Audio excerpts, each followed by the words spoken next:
lumière magique de Noël et la douce couverture blanche de la neige, j'ai vécu une aventure extraordinaire cette année. Animé par l'esprit festif, je me suis lancé dans une quête pour trouver le Père Noël à travers des paysages enneigés et des rivières gelées. Cette année, j'ai trouvé le Père Noël, ajoutant ainsi une nouvelle page enchantée à mes souvenirs de Noël.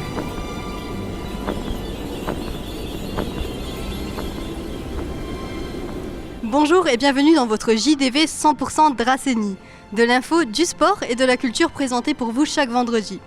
Comme vous le voyez, j'ai encore changé d'endroit, je me retrouve aux côtés du Père Noël. Mais avant de l'interroger, je vais vous présenter un petit reportage de Laetitia Taravella sur une bonne dégustation de chocolat.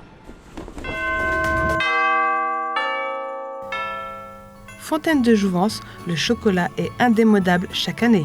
Installé depuis 2016 à Draguignan, le chef Guillaume Girard a fait ses armes aux côtés des plus grands chefs pâtissiers, comme le chef Christian Lesquer, avec qui il a décroché une 3e étoile, ou encore le chef Stéphane Tréant, meilleur ouvrier de France 2004. Passionné depuis tout petit de ce métier, de la pâtisserie-chocolaterie. Mes grands-parents étaient installés dans le 04 à Saint-Michel de l'Observatoire, dans une boulangerie, donc je suis un peu né dedans. Ce qui me plaît le plus, c'est la création.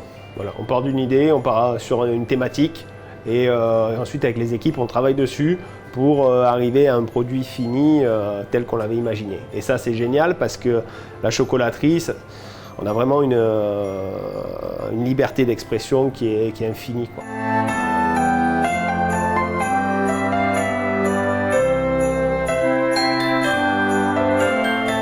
Le plus compliqué, c'est la rigueur, parce que c'est un métier quand même rigoureux, où voilà, il faut se lever le matin, il faut être régulier, c'est un travail au quotidien, il n'y a rien d'acquis, il faut toujours se remettre en question, c'est un travail où voilà, il faut être assidu, il faut bosser.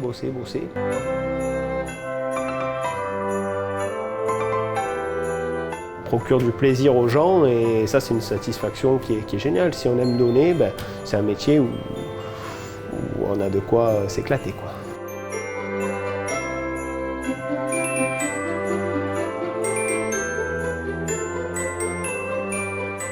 Ensuite on les coupe en petits carrés, ça nous fait des petits bonbons de chocolat. Et donc on a 20 sortes de chocolat, donc praliné, ganache.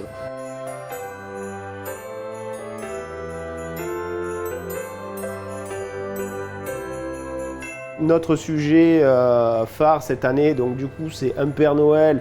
On a fait un Père Noël ludique sur une luge en avant en train de glisser. Quand on a fait le Père Noël la première fois, on avait une tête qui était un petit peu trop petite, donc proportionnellement ça allait pas. Donc on a refait un moule, on a mis une tête un petit peu plus grosse. La barbe non plus, ça allait pas, on a retravaillé les décors de la barbe.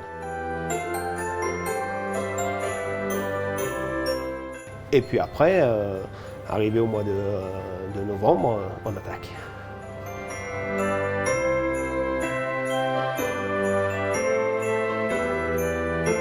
Ah, à propos, est-ce que vous saviez que le chocolat a la propriété de déclencher la libération d'endorphines ? Ça vous donne la sensation d'être amoureux ? En tout cas, ça donne bien envie quand on regarde tous ces chocolats. Allez, à présent, suivez-moi, on va interroger le Père Noël. Alors merci Père Noël d'avoir accepté de répondre à notre question. Alors comme vous voyez, nous sommes au centre commercial Carrefour Trans. Alors combien de temps vous avez mis pour venir jusqu'ici ? Oh, un certain temps, vu que mon traîneau, il était lent et je n'ai pas pu aller plus vite. Donc venant du pôle Nord, il faut un certain temps et je n'ai pas la magie du soir de Noël. Alors une question qu'on se pose tous. Quand il y a du feu dans la cheminée, comment vous faites pour descendre par la cheminée ?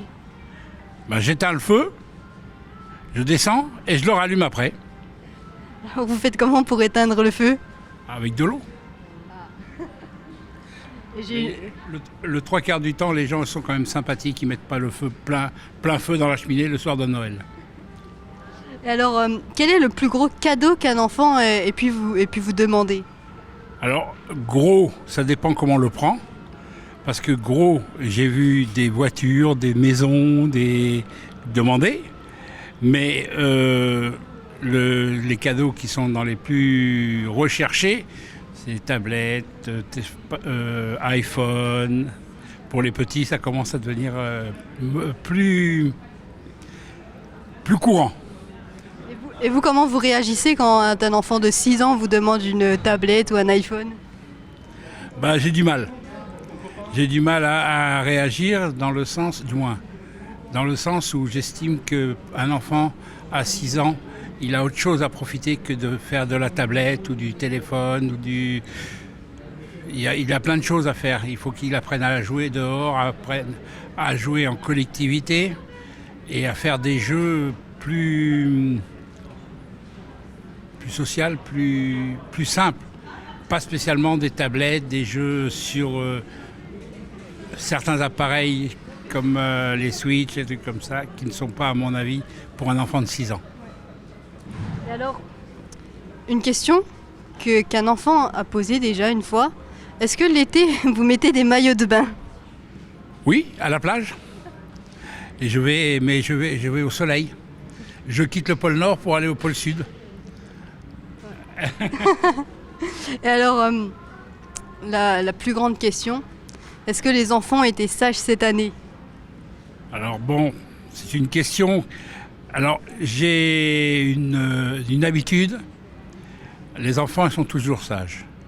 Le 24 au soir, je suis Alzheimer. J'ai oublié toutes les bêtises. Donc ils ont le droit à tous leurs cadeaux. Par contre, après, on peut repartir en arrière. Le 25, je commence à resurveiller. J'espère que vous avez bien entendu les enfants, parce que vous pouvez faire des bêtises, mais le 25, vous allez... Il ne faut pas faire des bêtises. On tolère les bêtises faites et on les oublie le 24 au soir. Il ne faut pas en faire. Hein.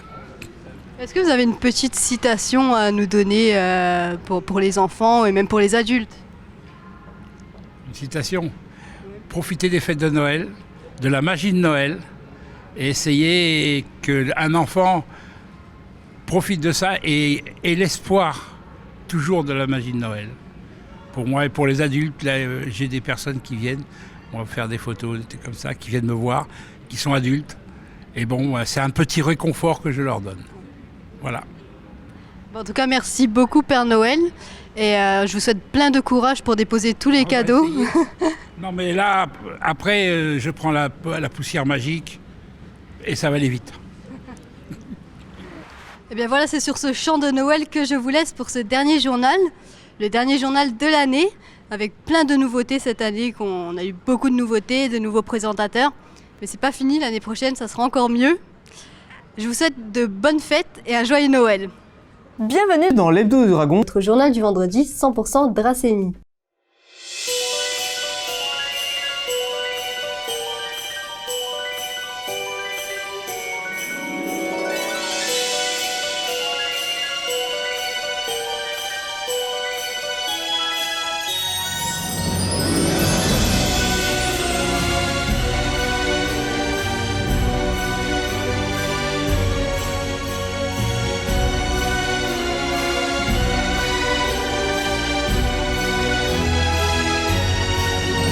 à la semaine prochaine.